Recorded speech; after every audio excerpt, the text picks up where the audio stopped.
చెప్పమ్మా. అది తనంటే నాకు చాలా ఇష్టం అయ్యా. 3 ఏళ్ల నుంచి ప్రేమిస్తున్నా. అయ్యా అది ఆపరా, అంతకు మించి ఎక్కువ మాట్లాడితే నీ నాలుక కోస్తా. నీ ఏజ్ ఎంత? 27 అయ్యా. తనని పెళ్లి చేసుకోవడం నీకు ఇష్టమేనా? ఇష్టమే అయ్యా. నీ ఏజ్ ఎంత? 25. తనని పెళ్లి చేసుకోవడం నీకు ఇష్టమేనా? అయ్యా నేను చెప్పేది వినయ్యా. రేయ్, ఈ చిన్న రాయుడు తీర్పారా ఫైనల్.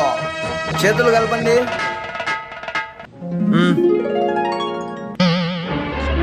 అమ్మో నేను జంపు. రే ఏమైందిరా? అది నా పెళ్ళాం రా. ఏయ్, మీ అమ్మ తలుపులు మారా, ఆగండి. ఏయ్, ఏయ్.